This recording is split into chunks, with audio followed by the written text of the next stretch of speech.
इस सेशन में हम लोग रे ऑप्टिक्स के सारे 32 क्वेश्चंस करने वाले हैं जो हमसे जेईई मेन 2021 में पूछे गए थे और इसका क्वेश्चन पीडीएफ आपको नीचे डिस्क्रिप्शन बॉक्स में मिलेगा। और जो बच्चे इसे सेकंड टाइम सॉल्व कर रहे हैं आपको ये सारे क्वेश्चंस करने हैं जो आपके स्क्रीन पे इस समय आपको दिख रहा है। ठीक है, तो चलिए शुरू करते हैं। तो ये अपना पहला सवाल है, the focal length F is related to the radius of curvature r of the spherical convex mirror by what। ठीक है, तो ये आपका convex mirror हो गया, this is your convex mirror, right? ये आपका convex mirror है। हमसे f और r के बीच का रिलेशन पूछ रहा है। I don't think कि इसमें थोड़ा सा भी मुश्किल होना चाहिए, right? Suppose this is your r, तो हमें पता है कि f जो होता है that is r by 2, f is r by 2।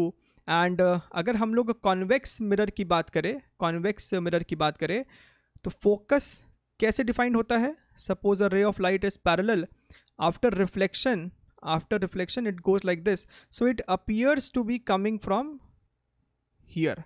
ठीक है, तो ये आपका फोकस इस तरीके से डिफाइंड है, राइट? सो फोकस और रेडियस ऑफ कर्वेचर दोनों एक ही तरफ है, यानी कि दोनों का साइन भी सेम होना चाहिए, इसलिए यहाँ पे प्लस ही होगा, राइट? अगर r पॉजिटिव है तो f भी पॉजिटिव होगा, इसलिए यहाँ पे प्लस होगा, नेगेटिव नहीं होगा, विच means option number 1 is the correct answer, right? चलिए आगे बढ़ते हैं। Next question number 2। इस सवाल में हमसे कह रहा है the same size images, very important statement, same size images are formed by a convex lens when the object is placed at 20 centimeter or at 10 centimeter। ठीक है, तो सिर्फ इतना पढ़ के हमको समझ में आ जाता है कि सेम साइज का इमेज बन रहा है for 2 different location of object. ये तभी पॉसिबल है जब एक इमेज वर्चुअल बना था और एक इमेज रियल बना है, एंड दोनों मैग्नीफाइड बना होगा। आपको ये केस भी हम समझते हैं रिमाइंड हो रहा होगा कि क्या है। ध्यान से देखिए, एक सिचुएशन होता है जब आपका ऑब्जेक्ट फोकस और 2f के बीच में हो। सपोज आपका ऑब्जेक्ट कुछ ऐसा है, तब आपका इमेज मैग्नीफाइड बनता है, ठीक है? और दूसरी बार इमेज मैग्नीफाइड तब बनता है जब आपका ऑब्जेक्ट फोकस और ऑप्टिकल सेंटर के बीच में हो, राइट? इस सिचुएशन में भी आपका जो इमेज बनता है वो मैग्नीफाइड बनता है एंड सेम हाइट का बनने का पॉसिबिलिटी तभी है, राइट? इस तरीके से, ठीक है? तो हमें सवाल में बेसिकली ये दे रखा है, what is this? This is given as 10 centimetre and this is given as 20 centimetre. हमसे f का वैल्यू पूछ रहा है, हमसे f की वैल्यू पूछी जा रही है, राइट? तो सवाल में आप ध्यान से देखिए तो मैग्निफिकेशन बेसिकली सेम है, मैग्नीट्यूड वाइज मैग्निफिकेशन सेम होगा, बस साइन का अंदर है, राइट? ग्रीन वाले केस में मैग्निफिकेशन पॉजिटिव होगा क्योंकि दोनों इमेज जो है वो इरेक्ट है, और वाइट वाले केस में जहाँ पे रियल इमेज बन रहा है उसमें मैग्निफिकेशन नेगेटिव होगा। अब मैग्निफिकेशन आपका होता है v by u, and v क्या होता है? ध्यान से देखिए, we can use a lens formula 1 by v minus 1 by u is equal to 1 by f। इसे आप थोड़ा सा रीअरेंज करें तो आप v को लिख सकते हो uf upon u plus f, right? which means we can write magnification as v को यहाँ से सब्स्टिट्यूट कीजिए तो यह आपका हो जाएगा f upon u plus f। so we have got the equation for magnification, ठीक है? Magnification, let us call this as situation number 1 and this as situation number 2, ठीक है? अब आप ध्यान से देखिए, इस वाइट वाले के लिए जहां पे आपको रियल इमेज बन रहा है इसमें मैग्निफिकेशन नेगेटिव होगा। सो मैग्नीट्यूड वाइज दोनों इक्वल है, मैग्नीट्यूड वाइज दोनों मैग्निफिकेशन सेम है, लेकिन यू कांट डू, वाइट वाले के केस में it is a negative magnification, so you can't say that -8 is equal to 8, right? तो हमें यहाँ पे एक माइनस अपने से लगाना पड़ेगा, विच मीन्स हम यहाँ पे एक माइनस साइन लगा देते हैं। Now we can say that -m1 is equal to m2, ठीक है? साइन का बहुत ध्यान रखना पड़ता है ऑप्टिक्स के केस में खासकर।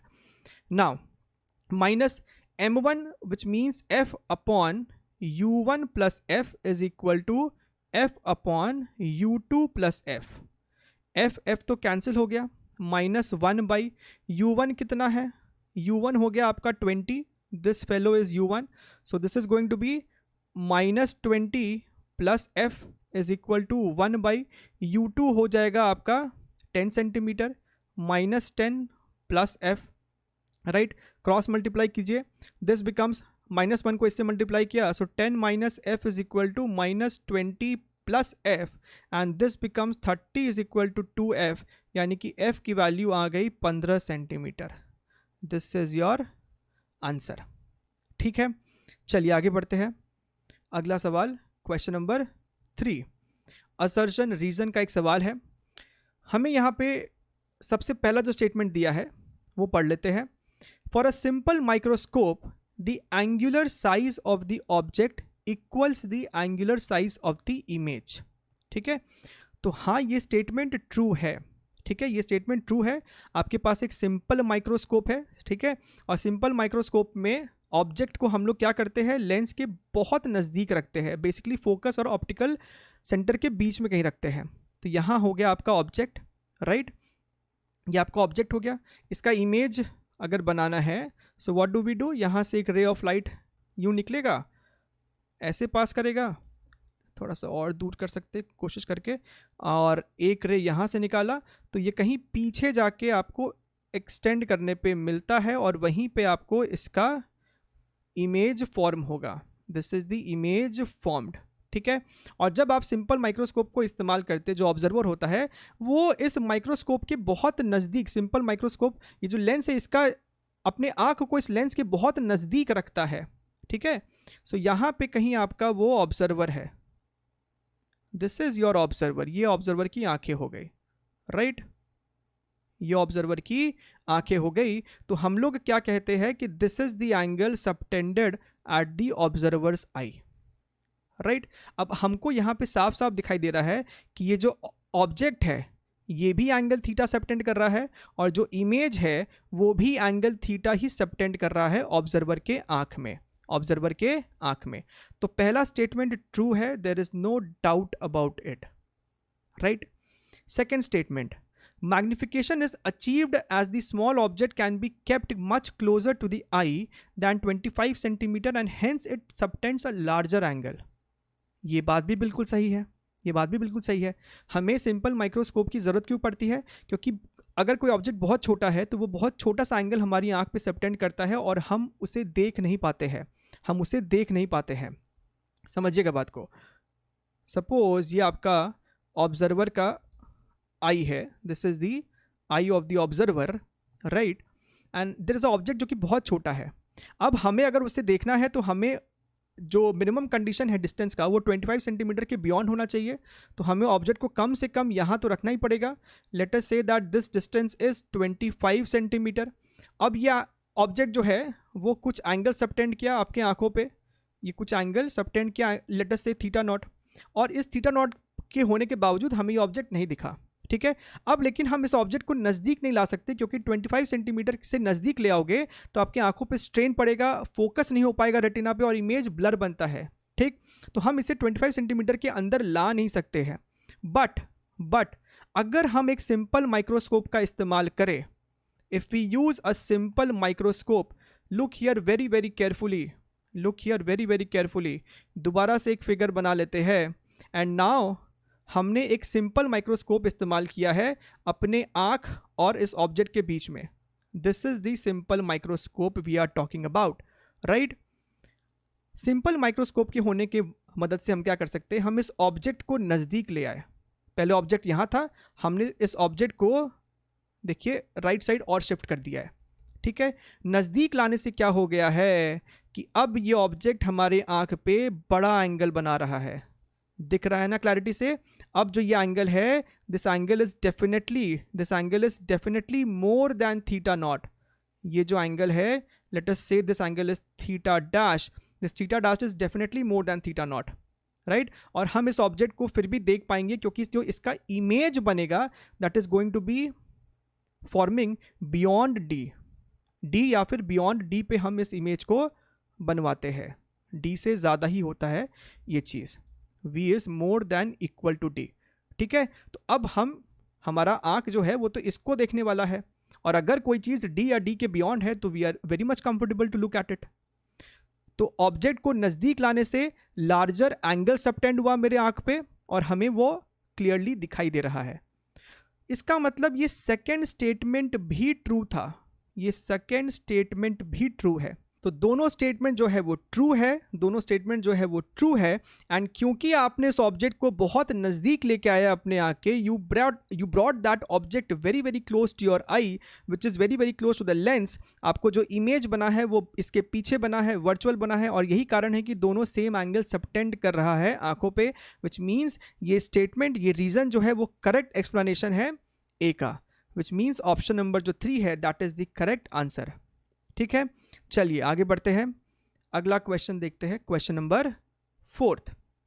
ओके, तो ये सवाल में क्या कह रहा है, the incident ray, reflected ray and the outward drawn normal are donated by the unit vectors A B C, unit vectors है respectively, then choose the correct relation for these vectors. Right, तो ये एक direct formula based question है। अगर formula पता है, ये पढ़ते हैं हम लोग, अगर पता है तो वेल एंड गुड, नहीं पता है तो यहाँ पे हम आपको दिखा देते हैं कि क्या होता है इन ए बी सी के बीच का रिलेशन।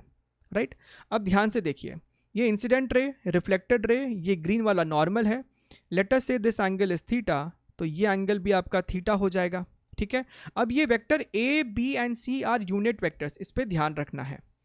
अच्छा, at the same time let us define that upward is taken as J cap and right side is taken as I cap.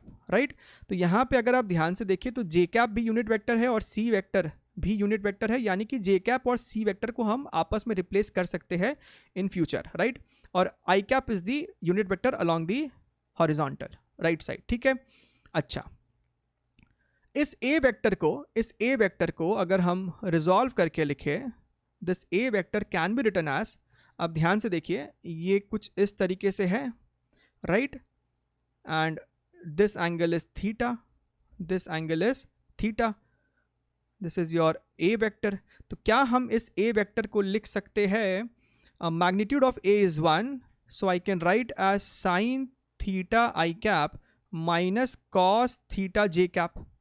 Right, और इस बी वेक्टर को हम लिख सकते हैं sine theta I cap plus cos theta J cap. Right, अब एक काम कीजिए, इक्वेशन नंबर 1 और 2 को आपस में सब्ट्रैक्ट कर दीजिए, 2 माइनस 1 कीजिए। So vector B minus vector A is equal to, I वाला टर्म कैंसिल हो जाएगा and this becomes 2 cos theta J cap. Right, अच्छा, अब हमें ये कॉस थीटा को रिप्लेस करना है, कहीं भी एक्सप्रेशन में कॉस थीटा नहीं है। ठीक है, अब देखिए, आप वेक्टर ए और वेक्टर सी का डॉट ले लो। ठीक है, ये आपका वेक्टर ए है और ये आपका वेक्टर सी है। आपको दिखना चाहिए कि वेक्टर ए और सी के बीच का जो एंगल है that is pi minus theta. So can I write that vector A dot vector C is magnitude of A which is 1 multiplied by magnitude of C which is also 1 multiplied by cos of theta which is pi minus theta, so this is minus cos theta। तो हम vector A dot C को लिख सकते हैं minus cos theta, यानी कि यहाँ से हम कॉस थीटा को लिख सकते हैं minus A dot C J cap, और ये जे कैप को हम C वेक्टर से रिप्लेस कर सकते हैं, दोनों सेम डायरेक्शन में है और दोनों यूनिट वेक्टर है। राइट, सो ये आपका हो गया C vector, this is vector B minus vector A. तो यहाँ से हम बी वेक्टर को लिख सकते हैं, वेक्टर ए को राइट साइड भेज दो, this becomes -2 vector A dot vector सी।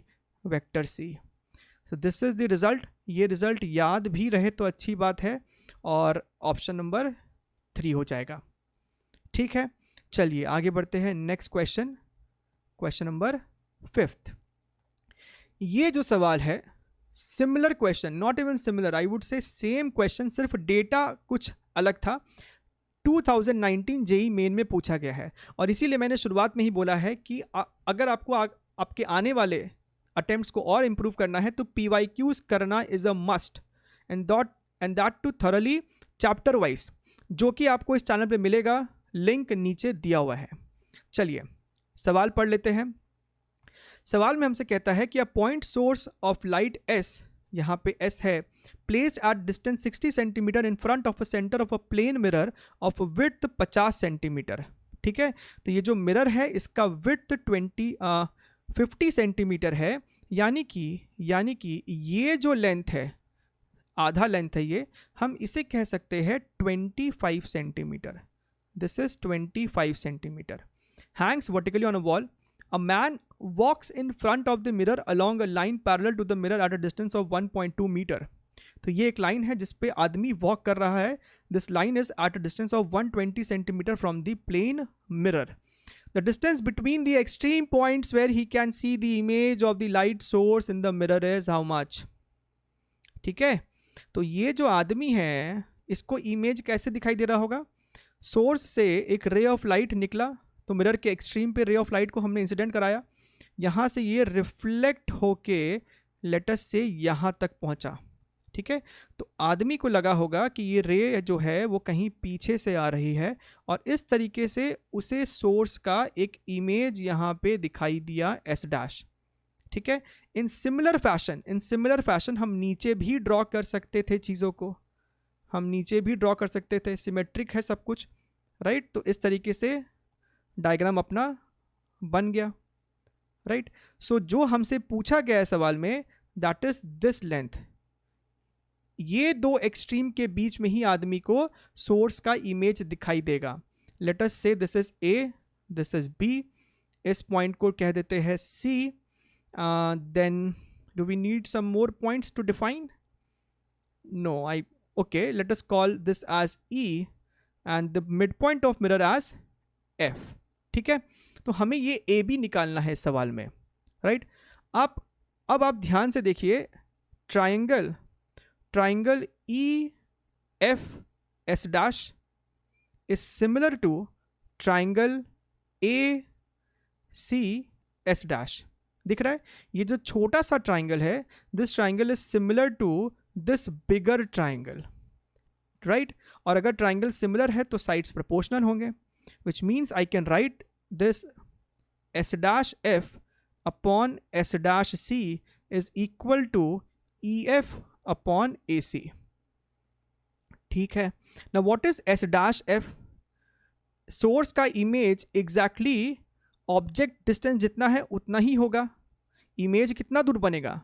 जितना दूर आपका ऑब्जेक्ट है. So this is also going to be 60 centimetre. So S dash F का आपका हो गया 60.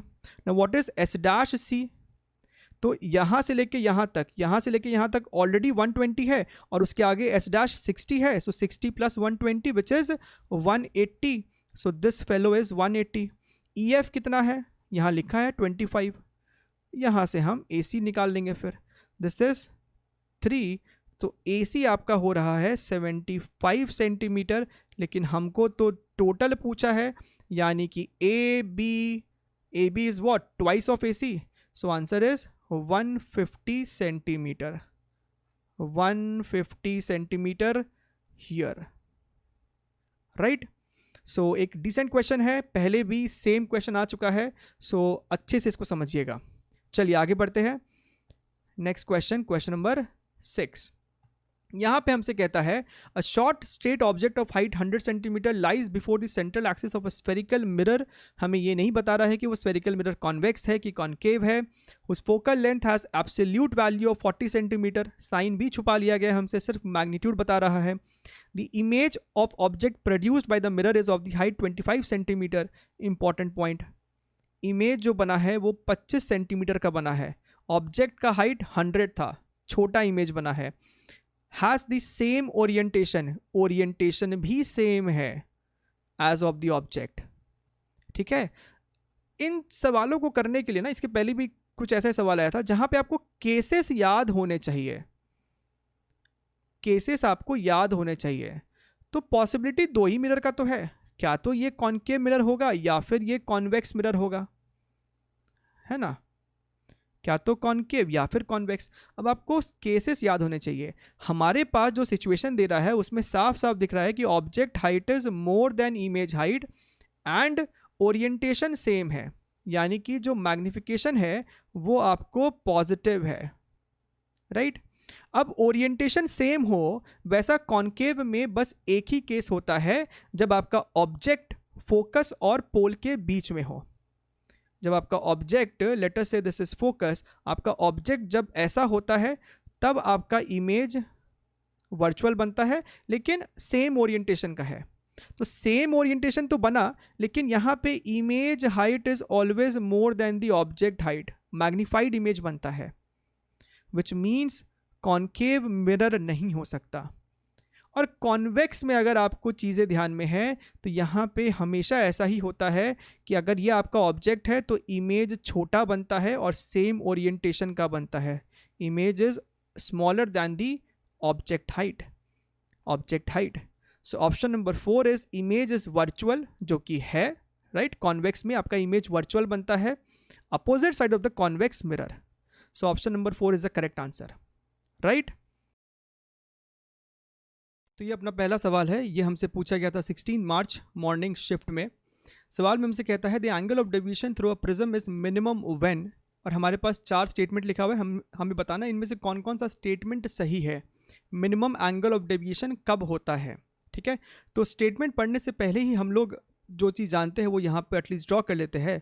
मान लीजिए ये आपके सामने प्रिज्म है, right. This is the incident रे, ये आपका इंसिडेंट रे हो गया। इस तरीके से हमने यहाँ पे नॉर्मल बना दिया, तो ये आपका होता है एंगल ऑफ इंसिडेंस, राइट। अगर मिनिमम एंगल ऑफ डेविएशन होना है तो हम जानते हैं that angle of incidence and angle of emergence should be same. तो यहाँ पे आई और आर आपका बराबर होता है, एंगल ऑफ इमर्जेंस है ना, तो इसे काम करते ई से डिनोट कर देते हैं। So this is your I and E, ये आपका इक्वल होगा, राइट। एंड सिमिलरली ये वाला एंगल और ये वाला एंगल, ये दोनों भी बराबर होता है, ठीक है। तो एक बात तो हमें क्लियरली दिखाई दे रहा है कि एंगल ऑफ इंसिडेंस और एंगल ऑफ इमर्जेंस बराबर होगा। Incident ray and final emergent रे ये आपको सिमेट्रिक है with respect to the prism, और जो रे आपका अंदर है प्रिज्म का वो पैरेलल होता है विद द बेस, ठीक है। अब स्टेटमेंट पढ़ते हैं। Incident ray and emergent ray are symmetric to the prism, सही है। The refracted ray inside the prism becomes parallel to its base, ये भी सही है। Angle of incidence is equal to that of the angle of emergence, this is also true. When angle of emergence is double the angle of incidence, ये गलत है। So A, B और C सही है, which is option number 1। चलिए moving on to the next question। अपना अगला सवाल क्वेश्चन नंबर 2 है। इसमें हमसे कह रहा है the refractive index of a converging lens is 1.4, what will be the focal length of this lens if it is placed in a medium of same refractive index, ठीक है। तो आपसे सवाल में कह रहा है कि आपके पास एक कन्वर्जिंग लेंस है जिसका रिफ्रैक्टिव इंडेक्स आपको 1.4 है, right. This is N1 and this is 1.4, और ये आपको एक ऐसे सराउंडिंग में है जिसका रिफ्रैक्टिव इंडेक्स सेम है, इसका भी रिफ्रैक्टिव इंडेक्स आपको 1.4 है। तो इसका फोकल लेंथ क्या होगा? Now focal length is given by 1 by f is equal to n1 by n2 minus 1, 1 by r1 minus 1 by r2। तो यहाँ पे क्योंकि n1 और n2 दोनों बराबर है तो ये दोनों कैंसिल होकर 1 माइनस 1 आपका 0 हो जाएगा, राइट। 1 माइनस 1 आपका 0 होगा, so this entire term is 0। सो आपका 1 बाई एफ 0 है, यानी कि f आपका हो गया infinity. So this is your option number 2। चले moving on to the next question, question number 3। the red light differs from blue light as they have। अब colours में क्या है कि दोनों का ओवरऑल स्पीड जो है, स्पीड सेम होता है, राइट। स्पीड सेम है, लेकिन वेवलेंथ एंड फ्रीक्वेंसी दोनों अलग अलग होगा। वेवलेंथ एंड फ्रीक्वेंसी दोनों अलग अलग होगा। So different frequencies and different wavelengths, ठीक है। हम लोग जानते हैं ना कि speed of light is what, lambda into frequency, right. अब जनरली हमको ये याद रहता है कि लैम्डा ऑफ रेड कितना होता है, लगभग 800 नैनोमीटर के आसपास। लैम्डा ऑफ वायलेट कितना होता है, लगभग 300 से 400 नैनोमीटर के आसपास। तो वेवलेंथ दोनों का अगर अलग अलग है तो फ्रीक्वेंसी भी दोनों का अलग अलग होगा, इसमें कोई डाउट ही नहीं है। चलिए now this is something, this is your question number 4। इस सवाल में हमसे कहता है a deviation of 2 degree is produced in the yellow ray when prism of crown and flint glass are achromatically combined। तो सबसे पहली बात, ये अक्रोमेटिकली कंबाइंड का क्या मतलब है? आप दो प्रिज्म को, दो थिन एंगल्ड प्रिज्म को इस तरीके से अरेंज करते हो दैट फाइनली एक रे ऑफ लाइट जब इससे पास करेगा तो डिस्पर्स नहीं होगा, राइट? डिस्पर्शन समझते हैं ना, व्हाइट लाइट का आपका अलग अलग कलर्स में स्प्लिट होना, वो स्प्लिटिंग इफेक्टिवली नहीं होगा, ठीक है? सो that is the arrangement which is called achromatic combination.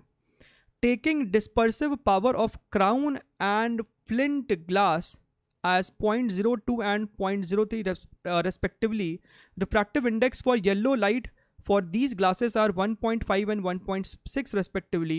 The refractive angles for crown glass prism will be what? तो ये हमारा crown glass है और ये अपना flint glass है, ठीक है? ध्यान से समझिएगा. अब हो क्या रहा है, लेट अस से यहाँ पे आपको व्हाइट लाइट एंटर करी, सही है. I am only going to draw red and purple, ठीक है? अच्छा, अब होगा क्या, अगर आपको ध्यान में हो, रेड और वायलेट के लिए दोनों का रिफ्रैक्टिव इंडेक्स, दोनों कलर के लिए रिफ्रैक्टिव इंडेक्स अलग अलग होता है इस ग्लास में, है कि नहीं? रेड का वेवलेंथ क्योंकि ज़्यादा होता है, यानी कि उसके लिए रिफ्रैक्टिव इंडेक्स कम होगा, तो ऊपर आपका रेड होगा और नीचे जो है आपका वायलेट होगा, ठीक है? फिर दोबारा से यहाँ पे एक और रिफ्रैक्शन होगा, लेटस से वो इस तरीके से यहाँ करके आया, ठीक है?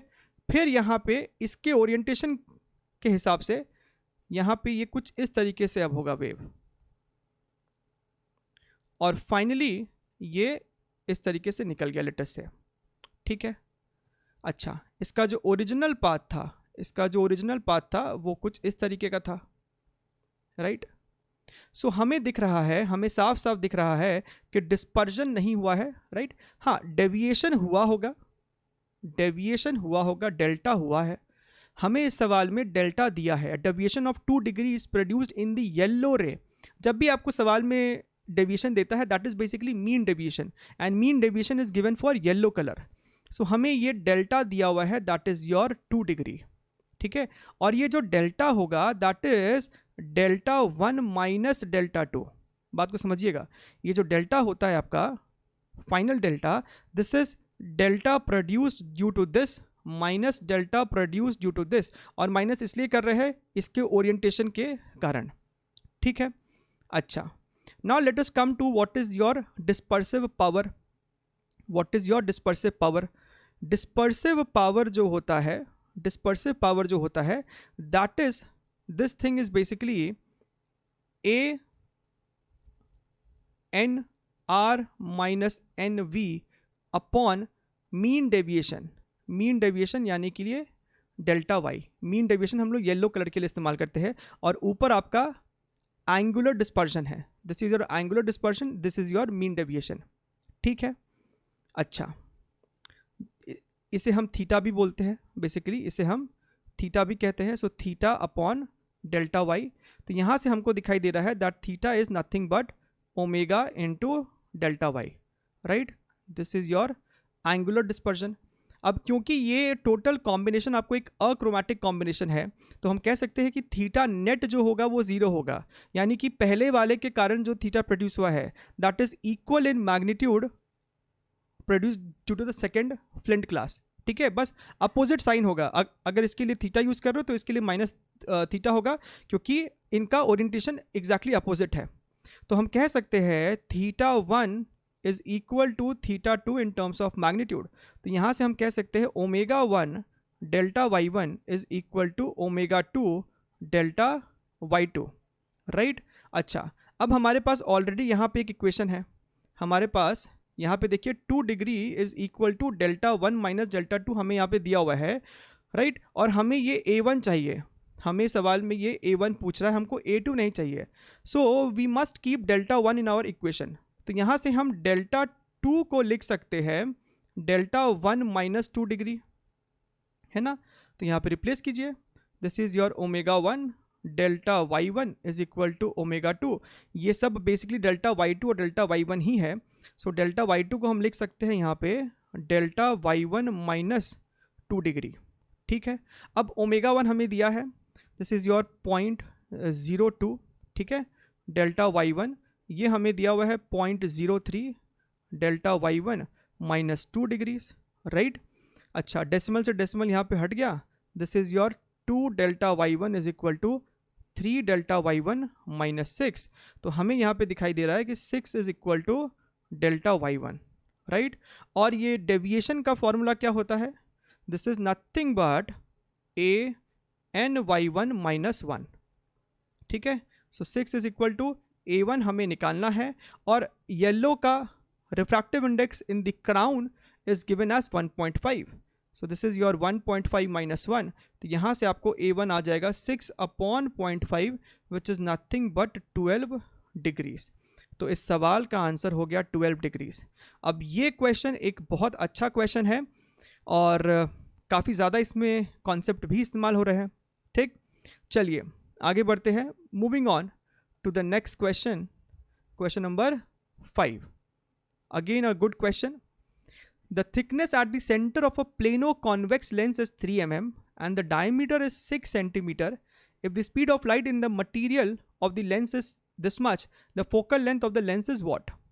तो ये आपके सामने एक प्लेनो कॉन्वेक्स लेंस है, हमें इसका थिकनेस दिया है सेंटर पे, यानी कि ये दूरी आपको दे रखी है 3 mm और डायमीटर दिया है 6 centimetre. So diameter is basically this thing, this is your aperture diameter. तो ये हमें दिया हुआ है टोटल 6 सेंटीमीटर। इस मीडियम में स्पीड ऑफ लाइट क्या है वो हमें दिया हुआ है, हमसे इसका फोकल लेंथ पूछ रहा है। अब अगर फोकल लेंथ निकालना है तो हमें सबसे पहले ये जानना होगा कि इस मीडियम का रिफ्रैक्टिव इंडेक्स क्या है और ये वाले फेस का रेडियस ऑफ कर्वेचर क्या है। बात क्लियर है, ठीक है। अच्छा, ये देखिए यहाँ पे हमने एक ऐसा डायग्राम क्रिएट कर लिया है, क्योंकि ये जो प्लेनो कॉन्वेक्स लेंस होगा किसी ना किसी स्फीयर का ही पार्ट रहा होगा, ठीक है। ओके, सो हमें ये रेडियस ऑफ कर्वेचर चाहिए ना, हमें वो कैपिटल आर चाहिए। So let us join this thing, यहाँ से इसको यूं ज्वाइन कर देते हैं और एक ये वाला चीज़ ज्वाइन कर देते हैं। देखिए सपोज ये आपको आर है ना, और ये वाला चीज़ हमको जो दिया है ना 6 सेंटीमीटर का आधा हो जाएगा, राइट। यानी कि 3 सेंटीमीटर और 30 mm बोल सकते हैं हम इसको। ये कितना हो जाएगा, this is going to be, this is your R minus this 3 mm, r minus 3 mm, so this is your r minus 3। हमको r चाहिए, so apply Pythagoras over here, so I can write r square is equal to 900 plus r square plus 9 minus 6r, ठीक है। तो यहाँ से r square आपका ख़त्म हो गया, तो हम कह सकते हैं कि 6r is equal to 909। तो यहाँ से r अपना हो जाएगा 303/2 और 151.5, this is your in mm, ठीक लिखा है मैंने। अच्छा, इसको सेंटीमीटर में लिखना हो तो 15.15 सेंटीमीटर, ये अपना r आ गया। इसमें रिफ्रैक्टिव इंडेक्स क्या है, इस मीडियम का refractive index is basically speed of light in air upon speed of light in medium. Air में होता है दिस मच और मीडियम में हमें दे रखा है this much, so this becomes your 3/2। खत्म काम।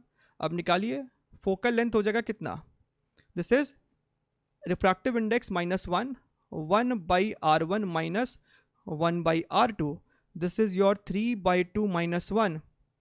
इस फेस का जो r1 होगा that is basically your infinity, so 1/∞ minus and r2 हमने निकाला है 15.15 विथ साइन पुट करोगे तो -15.15 पुट करना पड़ेगा। This becomes your 1/2 multiplied by 1/15.15, this is what, this is your 30.3। तो यहाँ से फोकल लेंथ आपका आ रहा है 30.3 और हमें यहाँ पे जो क्लोजेस्ट आंसर दिखाई दे रहा है that is your option number 4, ठीक है। Option number 4 is the correct answer. आगे बढ़ते हैं, moving on to the next question, question number 6। Okay, the image of an object placed in air formed by a convex refracting surface is at a distance of 10 metre behind the surface, ठीक है। तो आपको एक image बना है 10 metre behind, ठीक है, ये आपको V हो गया। अच्छा, the image is real and is at 2/3 of the distance of the object from the surface. तो मान लीजिए आपका ऑब्जेक्ट यहाँ है and this is at a distance u, तो हमसे सवाल में कहता है कि ये जो v है वो आपको 2/3 है u का, राइट, और v हमें पता है 10 है, तो यहाँ से हम कह सकते हैं कि u जो है मेरा वो 15 मीटर की दूरी पे है। ऑब्जेक्ट डिस्टेंस हमें पता चल गया 15 metre. The wavelength of light inside the surface is 2/3 times the wavelength in air, right. So refractive index का वेवलेंथ के टर्म्स में फॉर्मूला क्या होता है, wavelength in air upon wavelength in medium. तो हमसे सवाल में कह रहा है कि मीडियम में जो वेवलेंथ है that is 2/3 of wavelength in air, तो यहाँ से आपका रिफ्रैक्टिव इंडेक्स आ रहा है 3/2। The radius of curved surface is this much, हमें इसका रेडियस निकालना है, तो हमारे पास फॉर्मूला होता है n2/v minus n1/u is equal to n2 minus n1/r।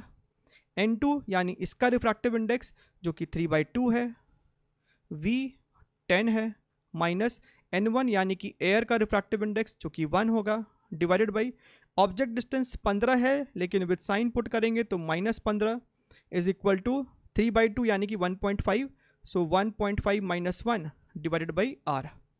ठीक, अच्छा, ये आपका माइनस माइनस प्लस हो जाएगा, राइट। यहाँ पे आप 30 एलसीएम ले ले क्या, दिस इज बेसिकली योर, और रादर डू वन थिंग, इसको इस 3/2 को है ना सिंपली लिख दो 1.5, राइट दिस एज 1.5। अब यहाँ पे क्या करो, 30 एलसीएम ले लो, तो 3 के साथ ये हो गया 4.5 plus 2 is equal to 0.5/r। ठीक है, तो यहाँ से आपका r हो जाएगा 30 इंटू 0.5 डिवाइडेड बाई 6.5, तो ये आपका हो जाएगा हाउ मच, 13, सो 30/13, और हमें इसको कंपेयर करना है x/13 से, तो x हमें दिख रहा है 30 है, सो इस सवाल का आंसर हो जाएगा 3030। चलिए moving on to the next question, question number 7। ये एक थ्योरी बेस्ड क्वेश्चन है। Your friend is having eyesight problem, she is not able to see clearly a distant uniform window mesh, दूर की चीज़ें नहीं दिखती है, इसका मतलब है कि आपको मायोपिया तो है, and it appears to her as non uniform and distorted, distorted means astigmatism है, which means option number 2 is the correct answer. ठीक है, ओके चलिए आगे बढ़ते हैं। अगला सवाल question number 8। Now this is also a good question. 3 rays of light, namely red, green and blue, are incident on the face PQ of right angled prism PQR as shown in the figure. The refractive indices of the material of prism for red, green and blue, for red, green and blue wavelengths are this much. The color of the rays emerging out of the face PR is what? देखिए, okay, हालांकि आपको सवाल में नहीं दिया हुआ है, but you have to assume that it is a isosceles prism, right, which means ये एंगल भी 45 डिग्री है और ये एंगल भी 45 डिग्री है। अच्छा, अब कलर कुछ भी हो, इंसिडेंट रे यहाँ पे 45 डिग्री पे ही एंगल ऑफ इंसिडेंस बना रहा है। This angle will always be 45 degree. ठीक है, बाय ज्योमेट्री ये चीज़ हमें यहाँ पे दिखाई दे रही है कि नहीं। हमें ये जज करना है कि what is the critical angle for a 45, और रादर इस एंगल के लिए what is the refractive index, इस एंगल के लिए what is the refractive index for which ray of light just grazes the surface. Let us do this thing. अगर ये आपका एंगल ऑफ इंसिडेंस है तो क्या रिफ्रैक्टिव इंडेक्स होना चाहिए ताकि रे ऑफ लाइट जस्ट इसको ग्रेस करे। तो समझिए क्या लिख सकते हैं हम, n into sine of 45 degree is equal to, बाहर में साइन 90 डिग्री बन रहा है आपका, this is your sine 90 degree, तो हमें यहाँ से दिखाई दे रहा है n is equal to 1 sine 45 degree, sine 45 1/√2 है आपका, √2 ऊपर चला जाएगा, दिस इज योर 1.414। बात को गहराई से समझिएगा, ये आपका रिफ्रैक्टिव इंडेक्स है। अगर किसी रे ऑफ लाइट के लिए रिफ्रैक्टिव इंडेक्स इतना होगा तो जस्ट ये ग्रेस करेगा। ठीक है, जस्ट ये ग्रेस करेगा। अच्छा, एट द सेम टाइम ध्यान से देखिए, n is equal to basically sine IC, ठीक है, क्रिटिकल एंगल, तो यहां से हमको दिख रहा है कि sine IC is basically 1/this much, right. अगर आपका रिफ्रैक्टिव इंडेक्स इंक्रीज करेगा, if your refractive index increases your critical angle decreases. अगर आपका रिफ्रैक्टिव इंडेक्स इंक्रीज करता है तो क्रिटिकल एंगल डिक्रीज करेगा। इसका मतलब 1.414 से ज़्यादा रिफ्रैक्टिव इंडेक्स ये है और ये है, यानी कि ग्रीन कलर का और ब्लू कलर का, ये दोनों कलर के लिए जो क्रिटिकल एंगल होगा that is going to be definitely less than 45 degree. हमने यहाँ पे ऑलरेडी ये सॉल्व किया है कि 1.414 रिफ्रैक्टिव इंडेक्स के लिए क्रिटिकल एंगल 45 डिग्री है। अगर हमारा रिफ्रैक्टिव इंडेक्स इंक्रीज करता है तो अपना क्रिटिकल एंगल डिक्रीज करेगा, विच मीन्स ग्रीन और ब्लू के लिए critical angle is going to be lesser than 45 degree. लेकिन ये तीनों कलर्स 45 डिग्री पे इंसिडेंट तो है, which means green and blue are incident at an angle more than their respective critical angles। तो इन दोनों का TIR हो जाएगा और सिर्फ रेड वो कलर होगा जो कि बाहर निकला होगा, सो option number 2 is the correct answer. ठीक है, ये अपना पहला क्वेश्चन है। ये हमसे पूछा गया था 20 जुलाई शिफ्ट 1 में। ठीक है, सवाल में हमसे कहता है region 1 and 2 are separated by a spherical surface of radius 25 centimetre. एक ऑब्जेक्ट आपका इस O पॉइंट पे है from this spherical surface at a distance of 40 centimetre. ठीक है, हमें इसका रिफ्रैक्टिव इंडेक्स दिया है, इसका दिया है, रेडियस ऑफ कर्वेचर दिया है, हमसे डिस्टेंस ऑफ इमेज पूछ रहा है। तो ये आपका एक डायरेक्ट फॉर्मूला बेस्ड क्वेश्चन हो गया, जहाँ पे आपको पता होना चाहिए कि फॉर्मूला ये वाला यूज होगा, μ2 माइनस μ1 डिवाइडेड बाई r। अब रे ऑप्टिक्स का मेन इशू ये नहीं है कि आपको फॉर्मूला नहीं पता होता है, प्रॉब्लम होता है साइन कन्वेंशन में। ठीक है, आप यहाँ पे साइन को गलत पुट कर सकते हो। तो ध्यान से देखिएगा, μ2 यहाँ पे हमको दे रखा है 1.4, v हमको पता नहीं, μ1 की वैल्यू है 1.25, ऑब्जेक्ट डिस्टेंस प्लस 40 नहीं माइनस 40 होगा। ठीक है, तो ये अपने को हो गया माइनस 40, μ2 अगेन अपना 1.4, 1.25 and radius of curvature again plus 25 नहीं होगा, माइनस 25 होगा। राइट, हम यहाँ पे लेफ्ट वाली सारी मेजरमेंट्स को नेगेटिव ले रहे हैं, तो 40 भी आपका लेफ्ट साइड है और इस कर्वेचर का जो सेंटर होगा वो भी लेफ्ट साइड पड़ने वाला है, इसीलिए दोनों टर्म्स को यहाँ पे नेगेटिव लिया गया है।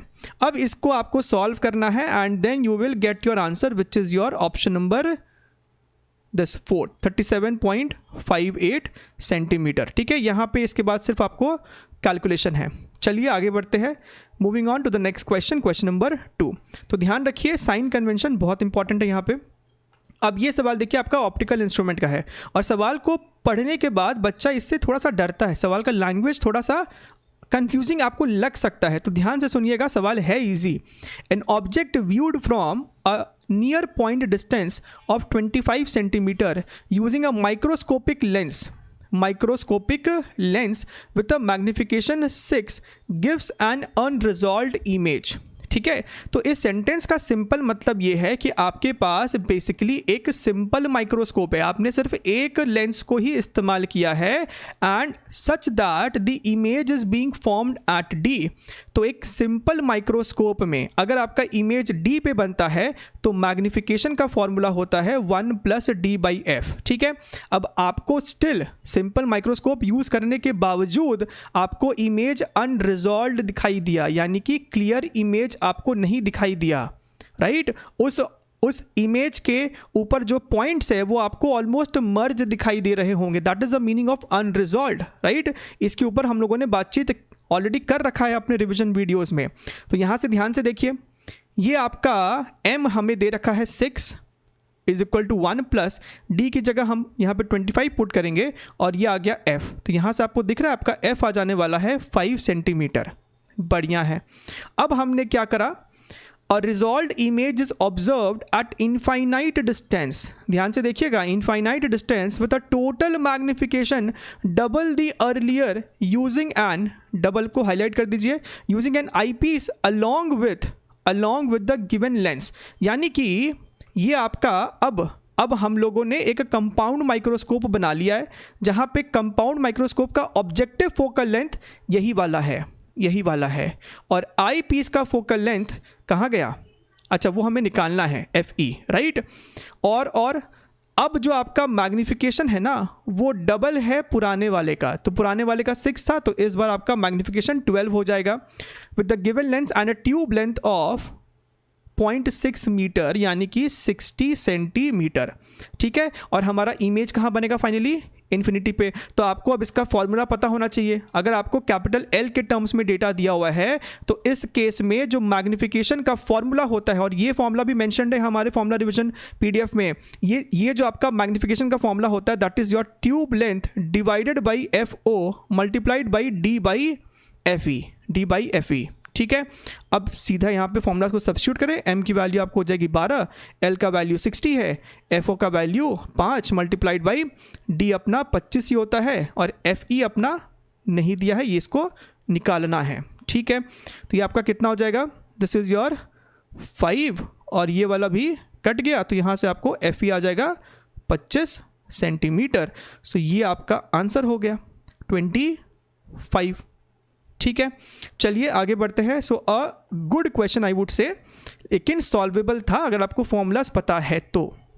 सवाल देखिए, a ray of light passes from a denser medium to a rarer medium at an angle of incidence I, right. तो ये आपको रे ऑफ लाइट हो गया है, और एंगल ऑफ इंसिडेंस आई है, angle of refraction R prime है, और एंगल ऑफ रिफ्लेक्शन आपके पास R है, ठीक है। तो बेसिकली R और I आपका बराबर होगा, लेकिन यहाँ पे वेरिएबल सब कुछ अलग अलग यूज किया है ओरिजिनल फिगर में, ठीक है। The angle of reflection and refraction are respectively इतना, the critical angle is given by what. और यहाँ पे एक और हमको इंपॉर्टेंट इन्फॉर्मेशन दिया हुआ है, the reflected and refracted rays make an angle of 90 degrees, ठीक है। तो आप यहाँ पे देखिए, हमको ये वाला जो एंगल है ना, ये 90 दे रखा है।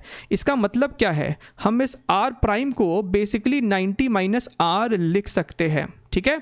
अगर ये R है, ये 90 है, तो आप इस वाले चीज़ को 90 माइनस R लिख सकते हो। ये आपका सिंपल ज्योमेट्री हो गया, ठीक है। अब मान लीजिए कि इसका जो रिफ्रैक्टिव इंडेक्स है वो म्यू है, और ये वाला आपका मान लीजिए एयर है, ये आपका एयर है, ठीक है। So now apply your Snell's law at this point. तो हम क्या लिखेंगे? Mu into sine i is equal to, बाहर वाला अपना एयर है अगर, multiplied by sine r prime, ठीक है। अच्छा sir, so mu is equal to, यहाँ पे ध्यान से देखिए, mu sine i is equal to, और ये जो R प्राइम है, उसकी जगह हम क्या लिख सकते थे? 90 माइनस R, इसको हमने लिख दिया 90 माइनस R। तो ये आपका आ गया mu sine i is equal to cos R, ठीक है। अच्छा, अब देखिए the critical angle is what. तो क्रिटिकल एंगल का तो अपने को फॉर्मूला पता होता है ना। अगर आपका कोई रे ऑफ लाइट डेंसर से रेयर में जा रहा है, in that case critical angle यानी कि sine IC is basically 1 by mu, ठीक है। सो आप यहाँ से म्यू को बेसिकली पुट कर सकते हो 1 बाई साइन IC। तो यहाँ पे सब्स्टिट्यूट करो, म्यू की जगह आप यहाँ पे लिख दो 1 बाई sine IC multiplied by sine I is equal to cos R, ठीक है। तो ये आपका कितना हो जाएगा? This is your sine I by cos R, this is your sine I divided by cos R is equal to sine IC। और आप अगर ध्यान से देखो, राइट, अगर आप ध्यान से देखो तो I और R तो आपका बराबर ही है, तो आप ये I की जगह R लिख सकते थे, तो sine R by cos R आपका हो जाएगा टैन R। तो यहाँ पे देखो आपका साइन IC हो रहा है टैन R, यानी कि आपका IC आ जाएगा sine of inverse tan into R, and this is your option number 4। So third का आपका जो है ऑप्शन नंबर 4 सही आंसर हो जाएगा, ठीक है। तो ज़्यादा कुछ है नहीं, आपको सिर्फ यहाँ पे मैथमेटिकल मैनिपुलेशंस ही किया गया है, ठीक। चलिए आगे बढ़ते हैं, moving on to the next question number 4। तो यहाँ पे आपका प्रिज्म पे सवाल है, a ray of light passing through a prism mu is equal to √3 suffers minimum deviation, right. तो मिनिमम डेविएशन का कंडीशन क्या होता है? Angle of incidence should be equal to angle of emergence at the same time आपका जो ए होता है, अगर यहाँ पे इस डायग्राम को हम लोग कंप्लीट कर दे, मिनिमम डेविएशन के केस में ये दोनों भी बराबर होगा और आपका जो ए होता है वो 2r के बराबर होता है, यानी कि r आपका होता है a/2। ये सब आपको बेसिकली पता होना चाहिए from this statement minimum deviation, right. So it is found that the angle of incidence is double the angle of refraction. अगर एंगल ऑफ रिफ्रैक्शन r है तो आपको एंगल ऑफ इंसिडेंस जो है वो डबल हो जाएगा, यानी कि ये आपको 2r है, ठीक है। अच्छा, then the angle of prism is what, तो हमसे कैपिटल ए ही पूछा जा रहा है, तो क्यों ना इस पॉइंट पे आप लगा दो स्नेल्स लॉ, राइट। सो हम क्या लिखेंगे, हम लिखेंगे sine 2r is equal to mu, इसका रिफ्रैक्टिव इंडेक्स म्यू है जो कि है √3 मल्टीप्लाइड बाई साइन r, ठीक है। अब ये साइन 2r को आप क्या लिख सकते हो, 2 साइन r कॉस r, तो यहाँ पे लिखो इसको, ये आपको हो जाएगा 2 sine r cos r is equal to √3 multiplied by sine r। तो यहाँ से आप देखो आपका जो साइन r है वो कैंसिल हो जाएगा and here you are left with cos r is equal to √3/2, ठीक है। ये आपको हो जाएगा √3/2 एंड r आपको फिर यहाँ से आ जाएगा 30 डिग्रीज, और हमें तो a पूछा है, देयरफॉर a कितना हो जाएगा 2 टाइम्स r, यानी कि 60 डिग्रीज। खत्म। चलिए आगे बढ़ते हैं, moving on to the next question, question number 5। अच्छा, यहाँ पे क्या हो रहा है, a ray of laser of wavelength इतना is incident at an angle of 30 degrees at the diamond air interface, it is going from diamond to air, ठीक है। सो डेंसर से रेयर में आपका रे ऑफ लाइट जा रहा है, एंगल ऑफ इंसिडेंस है 30 डिग्री, इसका रिफ्रैक्टिव इंडेक्स 2.42, एयर का 1। तो हमसे क्या बोल रहा है, हमसे इसमें से एक ऑप्शन टिक करने के लिए बोला जा रहा है कि एंगल ऑफ रिफ्रैक्शन इतना होगा या फिर आपको रिफ्रैक्शन होगा ही नहीं, ठीक है। तो बेस्ट आप क्या करो ना, आप तो मान लो कि हाँ चलो ठीक है रिफ्रैक्शन हो रहा है, मान लो कि रिफ्रैक्शन हो रहा है, लगाओ स्नेल्स लॉ, तो क्या लिखोगे 2.42 multiplied by sine 30 degree is equal to बाहर वाले का साइन r, रिफ्रैक्टिव इंडेक्स 1 ही है। अब साइन 30 कितना होता है 1/2, सो 2.42 इंटू 1/2 यानी कि 1.21 is equal to sine r। अब आप खुद ही बताओ ये पॉसिबल है क्या, साइन r की वैल्यू 1 से ज़्यादा हो सकती है क्या, विच मीन्स ये पॉसिबल नहीं है, इसका मतलब रिफ्रैक्शन हुआ ही नहीं है, इसका मतलब आपको टोटल इंटरनल रिफ्लेक्शन हुआ होगा, right, which means refraction is not possible. Option number 3 सही जवाब हो गया इसका। चलिए आगे बढ़ते हैं, क्वेश्चन नंबर 6। अच्छा, अ prism of refractive index mu and angle of prism A is placed in the position of minimum angle of deviation. तो फिर से आपका मिनिमम एंगल ऑफ डेविएशन का ही यहाँ पे फंडा है, तो पहले से लिख लो, ये भी आर होगा, ये भी आर होगा। एक इक्वेशन होता है a is equal to 2r, यह एक इन्फॉर्मेशन आपको पता होना चाहिए। और अगर आपसे कोई एंगल ऑफ डेविएशन भी पूछ ले यानी कि डेल्टा, तो डेल्टा क्या होता है आपको, डेल्टा आपको होता है इस केस में 2i minus a, 2i minus a, जहाँ पे इसको हम लोग i कह रहे हैं, ठीक है। अच्छा, if minimum angle of deviation is also ए, तो हमको डेल्टा का वैल्यू ही दे दिया गया है, this is also A, so 2i minus A, यहाँ से आपको पता चल गया कि i की वैल्यू a के बराबर ही है, ठीक है। Then in terms of refractive index a की वैल्यू कितनी होगी, चलिए तो इस पॉइंट पे लगा देते हैं स्नेल्स लॉ। तो क्या लिखेंगे हम लोग, sine i is equal to sine r multiplied by mu, right. अच्छा, ये i की वैल्यू कितनी है, i की वैल्यू तो सर a ही है, तो यहाँ पे लिखो साइन a, साइन r, और r की वैल्यू कितनी है a/2 है सर, तो लिखो a/2 मल्टीप्लाइड बाई म्यू। अच्छा, इस साइन a को क्या लिख सकते हो, 2 साइन a/2 कॉस a/2। तो दिख रहा है कि लेफ्ट और राइट में साइन a/2 कटने वाला है, तो लेफ्ट में बचने वाला है 2 cos a/2 is equal to mu. तो यहाँ से दिख रहा है कि cos a/2 को हम लिख सकते हैं μ/2, और हम a/2 को लिख सकते हैं cos इनवर्स μ/2, और हम a को फिर लिख सकते हैं 2 टाइम्स cos इनवर्स μ/2। ये कौन सा ऑप्शन है, ऑप्शन नंबर 1। चलिए आगे बढ़े, तो ये सब फॉर्मूलाज को ध्यान में रखिए, ये सब आपको लिस्ट मिलेगा उस वीडियो में। चलिए आगे बढ़ते हैं, क्वेश्चन नंबर 7। अच्छा, ध्यान से देखिए, ये जो फॉर्मेट है पहले भी बहुत बार पूछा जा चुका है जेईई मेंस में, और इवन एडवांस में भी एक आध बार। सवाल में हमसे कहता है, ray of light entering from air into a denser medium of refractive index 4/3 as shown in the figure. यहाँ पे आपको डायग्राम दिख रहा है, the light ray suffers total internal reflection at the adjacent surface as shown, the maximum value of angle theta should be equal to what. तो क्या हो रहा है, यहाँ से आपको रे ऑफ लाइट आ रहा है, वो डेंसर मीडियम में जा रहा है तो वो बेंड हुआ। हमसे क्वेश्चन में ये कहा जा रहा है कि यहाँ पे इस पॉइंट पे आपको TIR होना चाहिए, right. The light ray suffers total internal reflection. So basically रे को बाहर तो नहीं जाना है, उसके लिए हमसे बोलता है कि इस थीटा की मैक्सिमम पॉसिबल वैल्यू क्या रखी जा सकती है। समझ में आया बात को? अगर नहीं समझ में आया तो थोड़ा सा और समझिए। होने क्या वाला है, आपका अगर कोई रे ऑफ लाइट इस तरीके से आ रहा है, वो आपको यहाँ पे ऐसा बेंड हुआ and you can see over here, ये आपको हो जाएगा इस फेस पे एंगल ऑफ इंसिडेंस, ठीक है। अगर आपका ये रे ऑफ लाइट थोड़ा सा और ऐसा हो जाए, यानी कि ये एंगल थीटा हमने बढ़ा दिया, तो अब आपका इस तरीके से कुछ रहेगा, ठीक है। आपका अब ये हो गया, अब आपने इसको थोड़ा सा और थीटा को बढ़ाया, ठीक है। अब ये शायद आपको कुछ ऐसा हो जाएगा, अब ये आपको ऐसा हो गया।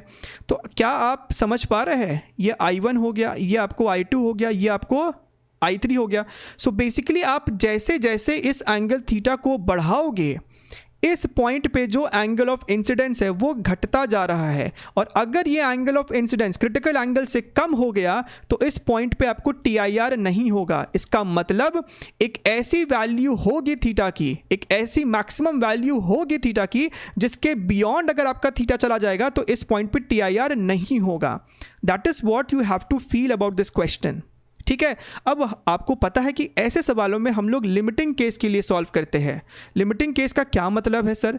तो यहाँ पे आपका लिमिटिंग केस का मतलब ये है कि हम ऐसा बोलेंगे, ये एंगल थीटा कुछ ऐसा होना चाहिए ताकि यहाँ पे आपको क्रिटिकल एंगल अचीव हो जाए। हम लोग लिमिटिंग केस के लिए सॉल्व कर रहे हैं। लिमिटिंग केस के लिए ये थीटा ऐसा होगा कि यहाँ पे आपको क्रिटिकल एंगल है। अब इससे ज़्यादा अगर आपने थीटा किया तो यहाँ पे क्रिटिकल एंगल से भी कम हो जाएगा और आपको TIR फिर नहीं होगा। बात क्लियर है? तो चलिए इसी को समझते हुए सवाल को आगे बढ़ाया जाए। ये आपका फिर फाइनल फिगर है, ये आपका हो जाएगा थीटा मैक्सिमम और यहाँ पे आपका हो जाएगा क्रिटिकल एंगल, ठीक है। चलिए, तो ये जो है इस मीडियम का रिफ्रैक्टिव इंडेक्स हमको दे रखा है 4/3। अगर ये एंगल आपका IC है तो ये वाला एंगल हम क्लियरली बोल सकते हैं 90 माइनस IC होना चाहिए, ये आपका 90 डिग्रीज होगा। बढ़िया है। तो इस पॉइंट पे लगाइए स्नेल्स लॉ। तो क्या बोलेंगे हम बोलेंगे sir sine theta m is equal to sine 90 minus IC multiplied by refractive index, अभी इसको म्यू ही लिखते हैं। तो सर ये अपना हो जाएगा sine theta m is equal to cos of IC multiplied by mu.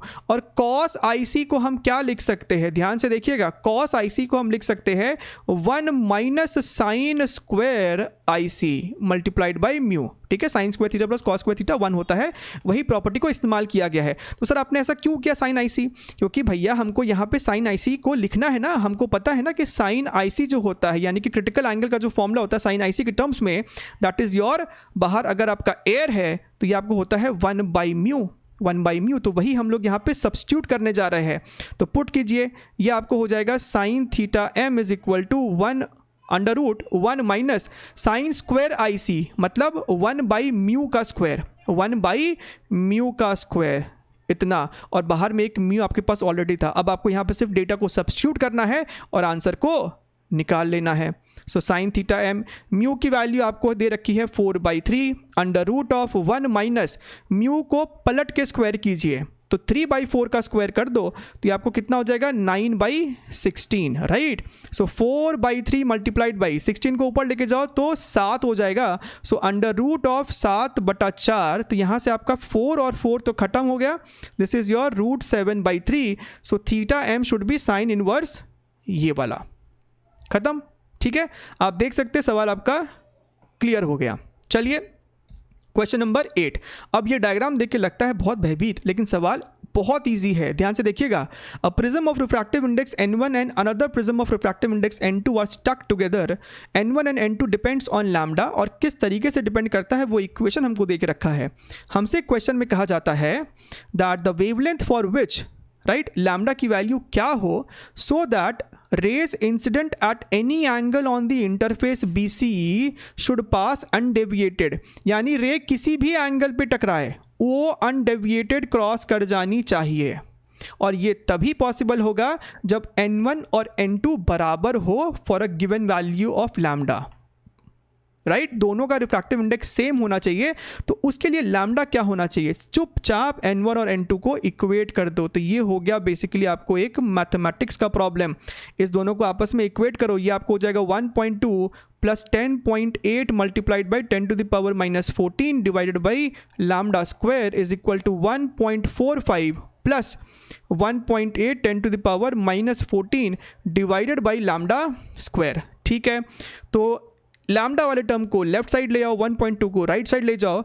Eight the same time take 10 to the power minus 4 by lambda square common, तो ये हो जाएगा 10.8 minus 1.8 is equal to 1.45 minus 1.2। तो ये आपका कितना हो रहा है, ये आपको हो रहा है 10 to the power minus 4 divide by lambda square multiplied by, ये अपने को आ जाएगा 9 और ये अपने को आ जाएगा 0.25 और 0.25 को आप क्या लिख सकते हो, 0.25 को हम लिख सकते हैं 1/4, राइट।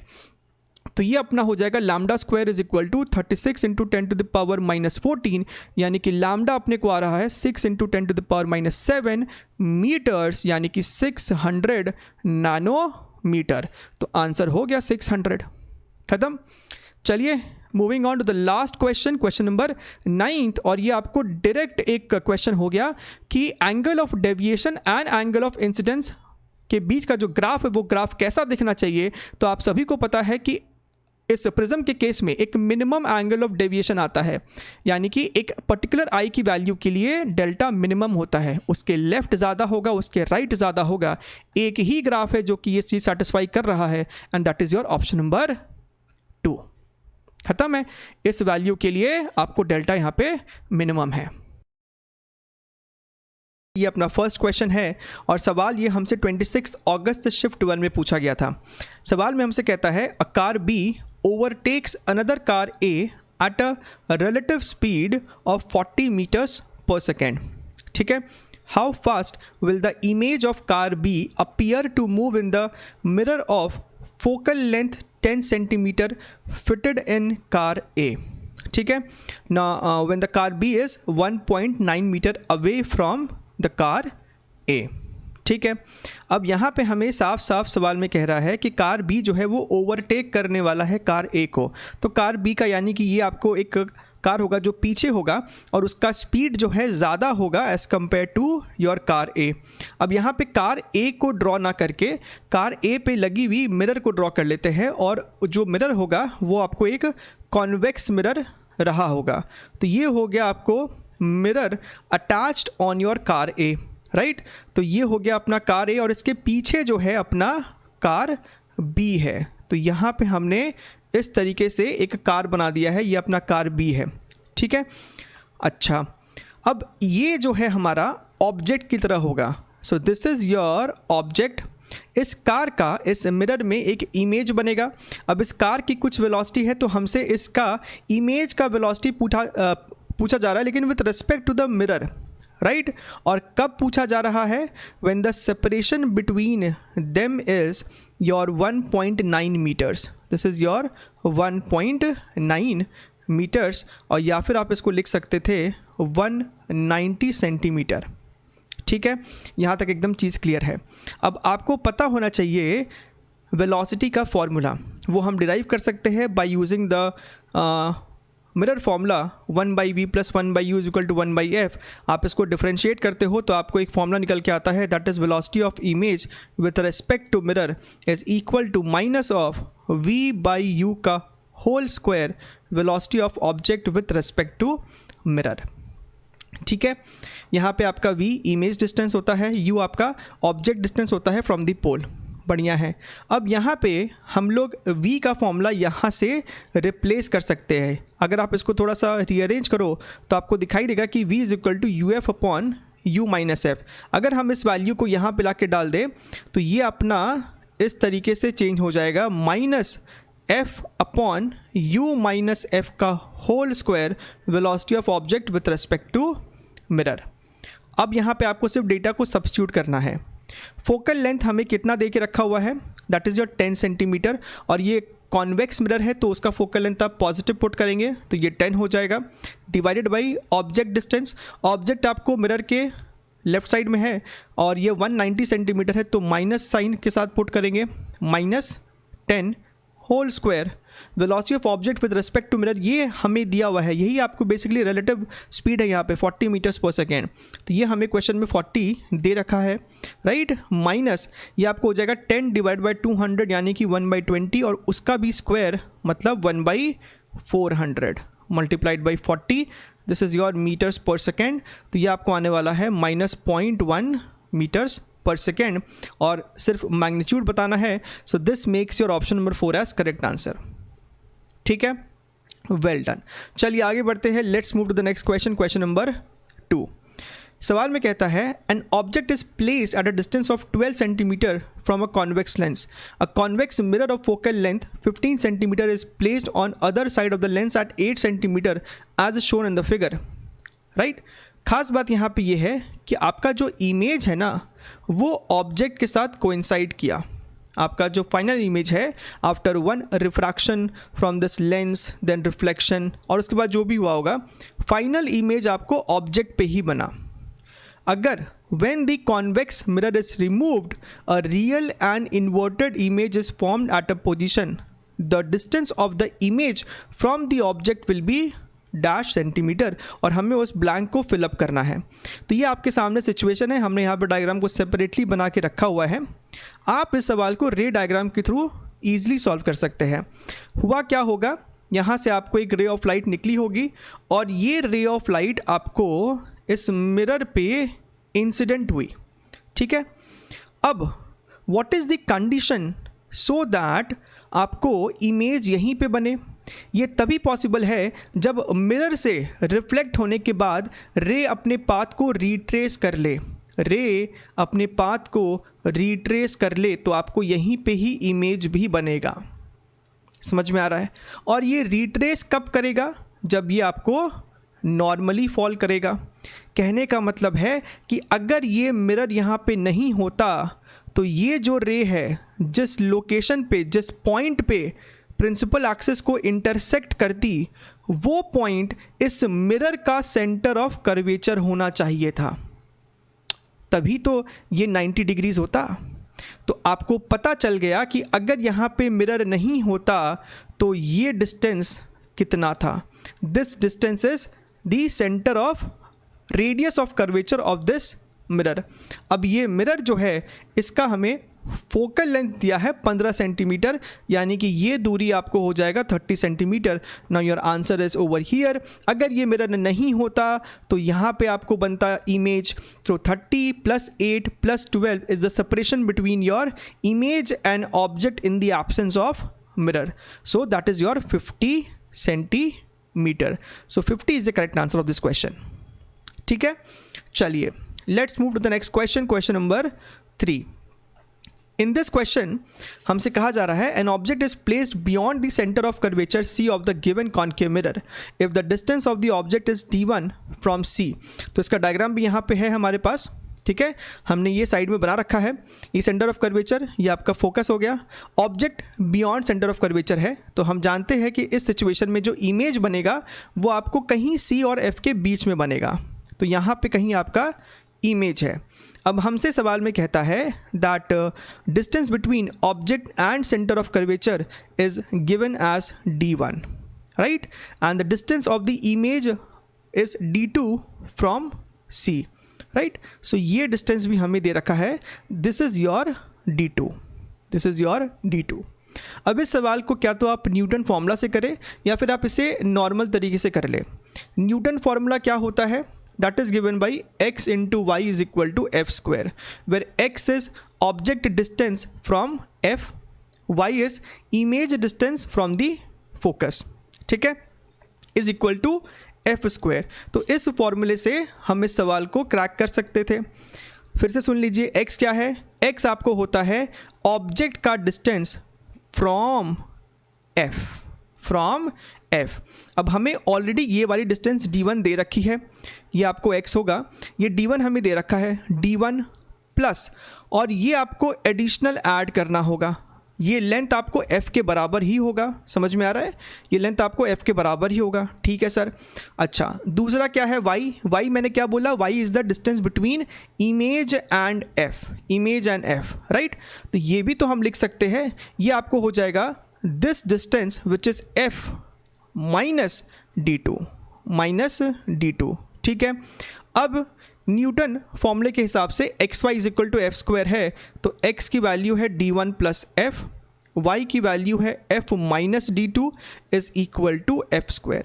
यहाँ पे आप चुपचाप ब्रैकेट को खोल दीजिए तो ये आपको हो जाएगा d1f minus d1d2 plus f square minus f into d2 is equal to f square.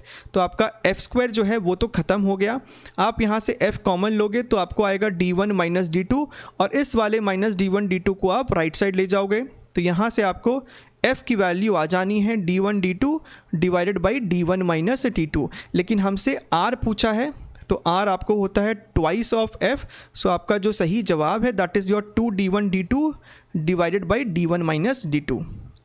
एक तो ये तरीका हो गया कि आप यहाँ पे न्यूटन फॉर्मूलेस को यूज़ करें, आपको बहुत जल्दी ये सवाल सॉल्व हो जाएगा। दूसरा तरीका आपको जेनरिक तरीका है, अगर आपको नहीं पता है इस फॉर्मूले के बारे में तो आप यहाँ पे लगाएंगे मिरर फॉर्मूला, आप यहाँ पे लगाओगे मिरर फॉर्मूला, जहाँ पे आपका ऑब्जेक्ट डिस्टेंस फिर आपको लिखना पड़ेगा। ये आपका ऑब्जेक्ट है, आपको ये वाली डिस्टेंस लिखनी पड़ती तो वो भी लिख सकते थे ना, d1 प्लस r, ये आपको r होता ना, सो d1 प्लस r आपको हो जाता ऑब्जेक्ट डिस्टेंस, ये आपका हो जाता d1 plus r, right. v क्या हो जाता आपका, आप ध्यान से देखिए, यहाँ से लेके यहाँ तक आपको कैपिटल R है, ये d2 है, तो ये डिस्टेंस आपको हो जाता r माइनस d2, तो ये आपको हो जाता r माइनस d2, और f को आप लिखते r/2। ये तीनों को पुट कीजिए, सॉल्व कीजिए, आपको आंसर फिर से आता, ठीक है। चलिए आई होप आपको ये सवाल अच्छे से क्लियर है, हमने यहाँ पे दोनों मेथड देख रखा है। अच्छा ये सवाल देखिए, find the distance of the image from object O formed by the combination of lenses in the figure. तो ये आपके सामने कॉन्वेक्स लेंस है, फोकल लेंथ प्लस 10 सेंटीमीटर, ये आपके सामने एक प्लेनो कॉन्केव है, focal length minus 10 centimetre, again convex, focal length 30। Object का पहले वाले लेंस से दूरी 30 सेंटीमीटर है, इनके बीच का गैप 5 है और इनके बीच का गैप 10 है, ठीक। तो सबसे पहली बार जब इससे रिफ्रैक्शन हुआ होगा, राइट, ये आपको मेरा लेंस 1, लेंस 2 एंड लेंस 3, तो जब लेंस 1 से आपको रिफ्रैक्शन हुआ है तो इमेज कहाँ बनता, राइट। आप लगाएंगे lens formula 1/v minus 1/u is equal to 1/f, थोड़ा सा उसको रीअरेंज करेंगे तो आपको v निकल के आएगा uf upon u plus f। यहाँ पे ऑब्जेक्ट डिस्टेंस आपको हो गया है -30, फोकल लेंथ आपको सवाल में दे रखा है +10, राइट। इसी चीज़ को यहाँ पे दोबारा से हमने लिख दिया है, सो न्यूमरेटर में -300 है और डिनोमिनेटर में आपके पास -20 है, so this becomes your 15 centimetre. तो अब यहाँ पे आप ध्यान से देखिए, यानी कि जब आपको ये इस तरीके से रे यहाँ पहुँची होगी, सो आफ्टर रिफ्रैक्शन वो 15 सेंटीमीटर दूर जाके कन्वर्ज करता। अब 15 सेंटीमीटर जो है वो आपको ये वाला पॉइंट होता, आप समझ में आ रहे हैं, क्योंकि ये 5 है और ये 10 है, तो 15 सेंटीमीटर ये वाली पॉइंट होती, ये वाली पॉइंट होती। सो ये आपको कुछ इस तरीके से आया होगा, लेकिन एक्चुअली में वहाँ तक नहीं पहुँच पाएगा क्योंकि आपको बीच में एक और लेंस आ गया है, राइट। समझिएगा बात को अच्छे से, बढ़िया है। इसका मतलब ये है कि लेंस नंबर 2 के लिए, लेंस नंबर 2 के लिए ये जो आपका इमेज बनता, अब ये इमेज आपको as a virtual object treat किया जाएगा for this particular lens. So for this particular lens, lens number 2 के लिए ऑब्जेक्ट डिस्टेंस हो जाएगा आपको कितना, 10 सेंटीमीटर ओनली, और +10 क्योंकि राइट साइड है, ठीक है। ये आपको है +10 सेंटीमीटर। इस वाले लेंस का फोकल लेंथ आपको दे रखा है -10 सेंटीमीटर। तो बात समझ में आ रहा है। इस लेंस के बाद जब रिफ्रैक्शन होगा तो ये रे पैरेलल होने वाली है। आप चाहो तो मैथमेटिकली भी देख सकते हो, यही फॉर्मूले को दोबारा से यहाँ पे लगा के देख लो। ये आपको 10 है, ये आपको -10 है, ये आपको अगेन 10 है, राइट, सॉरी ये आपको प्लस साइन है यहाँ पे भी, और ये आपको -10 होगा। तो आप देख सकते हैं इमेज इन्फिनिटी पे है। हालांकि इतना करने का ज़रूरत नहीं था, ये जो रे है वो इस वाले लेंस के फोकस पे कन्वर्ज करने वाली थी, यानी कि रिफ्रैक्शन के बाद ये आपको पैरेलल हो जाएगी। और ये जो आपको पैरेलल रे ऑफ लाइट है इस वाले लेंस के साथ जब रिफ्रैक्ट करेगा तो वो इस वाले लेंस के फोकस पे ही कन्वर्ज करेगा, यानी कि ये जो फाइनल अपना इमेज बनेगा, राइट, ये आपको बनेगा eight a distance of 30 centimetre from the lens. अब हमसे सवाल में पूछा गया था distance between image and object, तो फाइनल इमेज यहाँ है, ऑब्जेक्ट यहाँ है, तो इन सारे डिस्टेंसेस को ऐड करना है, 30 + 30 60, 70 and 75। So option number 1 is your correct answer. Clear एकदम? चलिए let's move to the next question, question number 5। इस सवाल में हमसे बोलता है curved surfaces of plano convex lens of refractive index μ1 and plano concave lens of refractive index μ2 have equal radius of curvature as shown in the figure. Find the ratio of radius of curvature to the focal length of the combined lenses. ठीक है, तो हमारे पास basically यहाँ पे दो lens हैं, हमने इनको कंबाइन करके ये बनाया हुआ है, राइट। अगर आप ध्यान से देखें तो कंबाइन करने के बाद जो इनका F इक्वेलेंट होगा वो कैसे निकालते हैं हम लोग, 1/F equivalent is equal to 1/F1 + 1/F2। ठीक है, अच्छा है ना, 1/F1, राइट, यानी कि इस वाले लेंस का हमें लिखना है 1/F1 का value. So 1/F is given by μ-1 into 1/R1 - 1/R2। So μ1 - 1 bracket 1/R1, तो ये वाला सरफेस का रेडियस ऑफ कर्वेचर तो इन्फिनिटी होगा, सो 1/∞ माइनस ऑफ 1/R2। अब ये वाले सरफेस का रेडियस ऑफ कर्वेचर का मैग्नीट्यूड R है, लेकिन साइन आप -R पुट करोगे क्योंकि ये जो कर्वेचर है आपका, इसका सेंटर आपको लेफ्ट साइड मिलने वाला है, राइट, तो उस हिसाब से इसका साइन जो है हम लोग नेगेटिव पुट करेंगे। सो दिस इज योर -R, ठीक है, प्लस 1/F2 यानी कि इस वाले का लिखना है, so this is your μ2 - 1, again 1/R1, इसके लिए यही वाला R1 होगा, तो इसका भी रेडियस ऑफ कर्वेचर -R लिखोगे, राइट, -1/R2, और इसका अगेन इन्फिनिटी लिखेंगे। अब यहाँ पे ध्यान से देखिए, तो ये आपको हो जाएगा μ1 - 1, यहाँ पे आपको निकलने वाला है सिर्फ 1/R, यहाँ से आपको आ रहा है -1/R bracket μ2 - 1। This is your 1/F equivalent, right.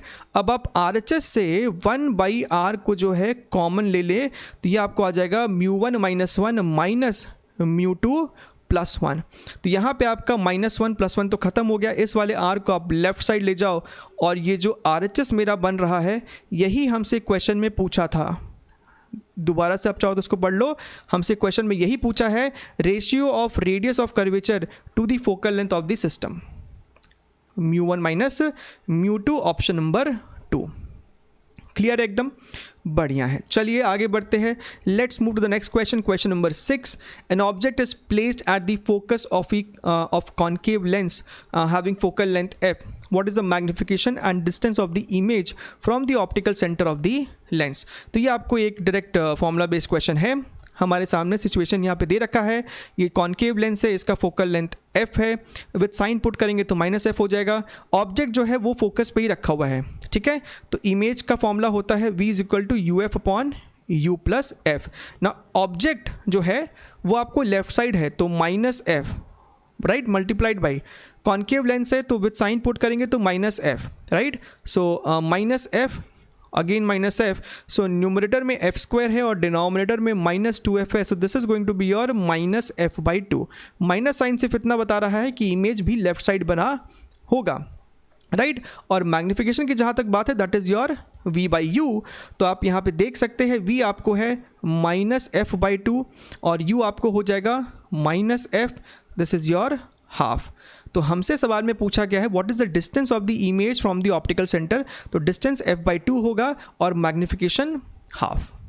Clear एकदम, तो काफ़ी इजी सवाल, फॉर्मूला बेस्ड क्वेश्चन था। ये अपना क्वेश्चन नंबर 7 है। सवाल में हमसे कहता है 2 plane mirrors M1 and M2 are at right angles to each other. ये आपके सामने मिरर M1 है, मिरर M2 है, इसका यहाँ पे हम डायग्राम बना रखे ऑलरेडी। ये आपको एक पॉइंट सोर्स है, ठीक है, इस वाले मिरर से a डिस्टेंस पे है और नीचे वाले मिरर से 2a डिस्टेंस पे है। तो यहाँ पे ऑलरेडी मिरर को भी नाम दिया हुआ है, mirror M1 and mirror M2, ठीक है।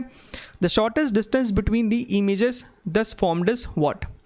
तो यहाँ पे अगर आपको पहले से पता है तो आप जानते हैं कि टोटल 3 इमेज और बनेगा, ठीक है।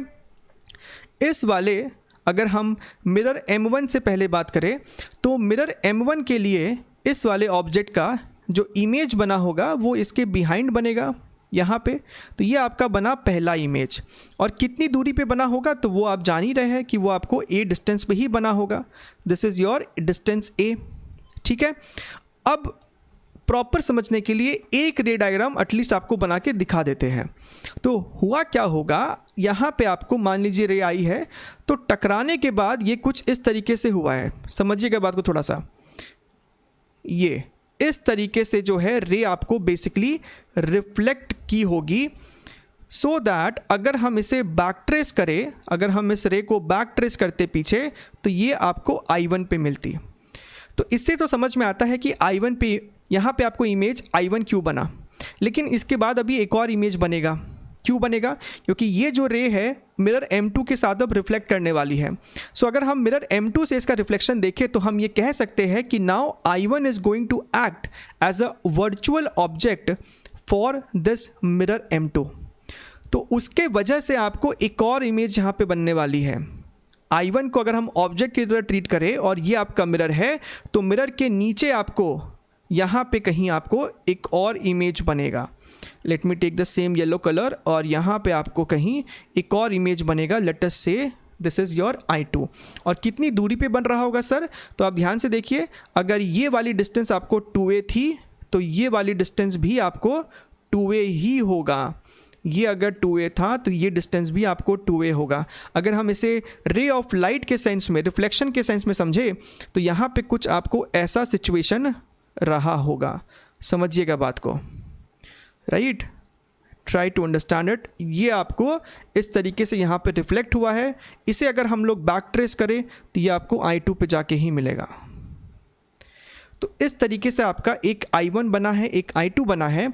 और अब इस ऑब्जेक्ट का फर्स्ट रिफ्लेक्शन अगर हम लोग मिरर M2 से लेते तो आप देख सकते हैं यहाँ पे आपको एक और इमेज बनने वाला था, which is I3 and here also this distance is your 2a distance. ये डिस्टेंस आपका अगेन 2a डिस्टेंस है। अगर हम लोग इस डिस्टेंस की बात करें तो ये आपको a है और ये वाला भी आपको a है। सो टोटल यहाँ पे आपको 3 इमेज बन रहा है, ठीक है। अब यहाँ पे हमसे पूछा गया था shortest distance between both any 2 images, shortest distance between images. तो अगर हम ध्यान से देखें तो I2 और I3 के बीच में जो आपको सेपरेशन है that is your 2a। I1 and I2 के बीच में जो सेपरेशन है दैट इज़ योर 4a। तो क्या तो 4a है, यहाँ पे आपके पास 2a दिख रहा है, तो ऑब्वियस सी बात है कि 2a ही सबसे छोटा है, राइट। एक और यहाँ पे इमेज के बीच का सेपरेशन हो सकता है, that is your separation between your I1 and I3। तो यहाँ पे तो आप लगा सकते हो ना पाइथागोरस, आपको ये वाला चीज़ पता है 4a, ये आपको पता है 2a। तो what is the separation between I1 I3? Separation between I1 I3 is nothing but your 4a का स्क्वायर प्लस 2a का स्क्वायर, राइट। तो ये आपको आ जाने वाला है 16a square plus 4a square यानी कि 20a स्क्वायर। 20a स्क्वायर को हम लिख सकते थे 4a स्क्वायर टाइम्स 5, ये आपको हो जाएगा 2a under root 5। Under root 5 को लेने बोलता है 2.3, सो 2a मल्टीप्लाइड बाई 2.3 यानी कि 4.6a। सो आप यहाँ पे क्लियरली देख सकते हैं कि अगर शॉर्टेस्ट डिस्टेंस की बात है तो वो आंसर 2a होना चाहिए था, लेकिन यहाँ चारों ऑप्शन में ना तो 2a है ना तो 4a है, 4.6 से मैच कर रहा है। और NTA ने फॉर्चुनेटली अनफॉर्चुनेटली यही आंसर ऑफिशियल दिया है, ठीक है। क्वेश्चन के हिसाब से शॉर्टेस्ट डिस्टेंस 2a होना चाहिए था। अब ये उनका मिस्टेक है कि क्या है I don't know. Option setting में एक ऑप्शन ही मैच कर रहा है, वो 4.6 से है, तो फिलहाल हम इसी को टिक कर रहे हैं। लेकिन आपको कॉन्सेप्चुअली ये बात को ध्यान में रखना है कि इमेज कितना बन रहा है, और अगर शॉर्टेस्ट डिस्टेंस की बात है, अगर ऑप्शन में 2a होता तो आप 2a को फिर टिक करते हैं। क्लियर है एकदम? चलिए आगे बढ़ते हैं। जेईई मेंस है, एनटीए है, तो इस तरीके की प्रॉब्लम्स क्वेश्चंस में या फिर ऑप्शंस में आपको देखने मिल ही जाएगा। चलिए ये सवाल देखिए, सवाल में क्या बोलता है, cross section view of a prism is the equilateral triangle ABC in the figure. तो अगर आपको ये प्रिज्म इक्विलैटरल ट्राइंगल है तो एंगल ऑफ प्रिज्म जो है वो आपको हो जाएगा 60 degrees. The minimum deviation is observed using this prism when the angle of incidence is equal to prism angle. तो हमें इस क्वेश्चन में ये भी बताया गया है कि इंसिडेंट एंगल जो है वो A के ही बराबर है, और दूसरी बात हमें ये भी बोला गया है कि मिनिमम डेविएशन है। तो जब आपका मिनिमम डेविएशन होता है तो ये अब हो गया आपको कॉन्सेप्ट वाली बात कि भैया जब आपका डेविएशन मिनिमम होता है उस समय आपका जो A होता है विच इज़ R1 + R2, तो मिनिमम डेविएशन में R1 और R2 बराबर होता है, जिसे आप 2R लिख देते हो, तो आपको R भी पता चल जाता है विच is your A/2। A is your 60 degree, so this becomes your 30 degrees. तो आपको पता है कि आपका एंगल ऑफ रिफ्रैक्शन कितना है, आपका एंगल ऑफ इंसिडेंस कितना है। The time taken by the light to travel from P to A कितना है। सो ये देखिए हमसे टाइम पूछा गया है, distance AP upon speed, right. Now what is AP, अगर आप ध्यान से देखिए, अगर हम लोग इसको A बोल देते हैं, सो ये जो AP है this is your 60 degree, AP आपको हो जाएगा A sin 60 degree, this is your A sin 60 degree. Now what is speed of light in this medium, that is your C upon refractive index, speed of light in air upon refractive index, right. तो refractive index आपका ऊपर चला गया। Now what is refractive index, that is the main question, वो हम निकालेंगे इस information का यूज़ करके, angle of incidence and angle of refraction, right. So basically अगर आपके पास यहाँ पे ऐसा कोई प्रिज्म है ना, और आपको ये पता है कि एंगल ऑफ इंसिडेंस कितना है, आपको ये पता है कि एंगल ऑफ रिफ्रैक्शन कितना है, तो आपका तो काम वहीं पे ख़त्म हो गया ना। ये आपको मान लीजिए नॉर्मल है, ठीक है, आपको एंगल ऑफ इंसिडेंस पता है, आपको एंगल ऑफ रिफ्रैक्शन पता है, तो यहाँ पे लगाइए स्नेल्स लॉ, ये आपको हो जाएगा sin I is equal to refractive index time sin R। Now I is given as 60 degree, so sin 60 degree how much, that is your √3/2 mu into sin 30 degree which is your 1/2। तो आपका refractive index का value आ रहा है √3। अब इसको यहाँ पे लाके पुट कर दीजिए, सो ये आपको कितना हो जाएगा, A है 10 सेंटीमीटर, उसको मीटर में कन्वर्ट करेंगे तो 0.1 sin 60 डिग्री मतलब √3/2 multiplied by mu which is your √3 whole divided by speed of light in air 3 × 10⁸ so √3 आपका ख़त्म हो गया है। तो इसे अगर आप थोड़ा सा और सिंप्लीफाई करेंगे, सो 0.1/2 आपको हो जाएगा 0.05 × 10⁻⁻8, सो ये आपको आ रहा है 5 × 10⁻⁻10 seconds which is your time taken. हमें यहाँ पे ऑलरेडी 10⁻10 दिया है, फिल इन द ब्लैंक्स है, सो 5 इज़ द आंसर, ठीक है। Okay, let's see the last question of this session which is your question number 9। Even this is an interesting question, लेकिन बहुत से बच्चे ये सवाल ऑलरेडी प्रैक्टिस किए हुए होते हैं ड्यूरिंग देयर प्रिपरेशन। सवाल में कहता है, a glass tumbler having inner depth of 17.5 centimetre is kept on a table. A student starts pouring water, right, जिसका रिफ्रैक्टिव इंडेक्स 4/3 है, into it while looking at the surface of water from above. When he feels, कौन feel किया है, observer. When he feels that the tumbler is half filled, he stops pouring up.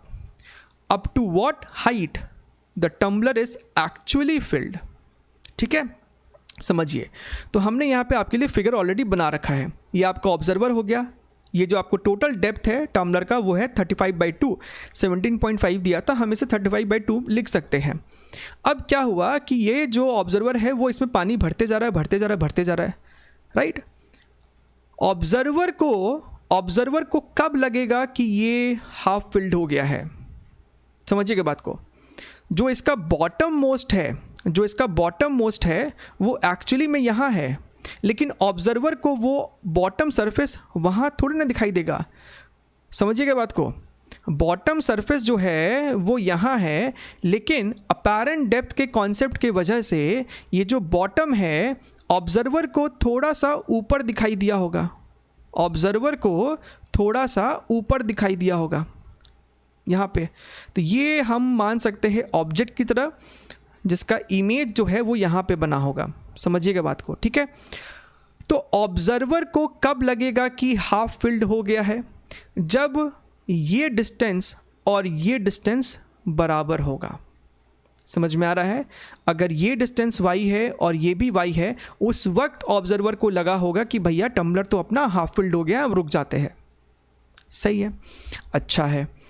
अब देखिए, मान लेते हैं कि यहाँ से यहाँ का जो डेप्थ है, यहाँ से यहाँ का जो डेप्थ है उसे हम मान लेते हैं x। तो क्या हम कह सकते हैं कि x आपका एक्चुअल डेप्थ है और y आपका अपैरेंट डेप्थ हो गया इस वाले बॉटम सरफेस का? तो लगाइए अपैरेंट डेप्थ का फॉर्मूला जो होता है, यानी y is equal to actual depth divided by refractive index of the medium which is nothing but 4/3। तो 3 आपका ऊपर चला जाएगा। तो हमें यहाँ पे बेसिकली y और x में रिलेशन पता चल गया है। अब यहाँ पे हमारे पास एक और इक्वेशन है। अगर आप ध्यान से देखें तो y प्लस x कितना है? 35/2 तो है। आप यहाँ पे ध्यान से देखिए, जो y प्लस x है वो आपको 35/2 है। सो y की वैल्यू तो 3x/4 है। So 3x/4 plus x is equal to 35/2। आप यहाँ पे LCM लेंगे तो 7x/4 निकल के आएगा। दिस इज़ योर 35/2 और यहाँ से आपका x निकल के आएगा 10 सेंटीमीटर। और हमसे सवाल में क्या पूछा गया था? What is the actual height of the water filled, which is x, which is 10 centimeter. So that's how you can solve this question and this concludes this session. I hope आपने सही में इस सेशन को अच्छे से समझा है, enjoy भी किया होगा। And if you have done that, then do subscribe to the channel, hit that bell icon ताकि आप कोई भी नया notification ना मिस करें। And like this video, we shall be meeting up in more such videos. तब तक के लिए take care and bye bye.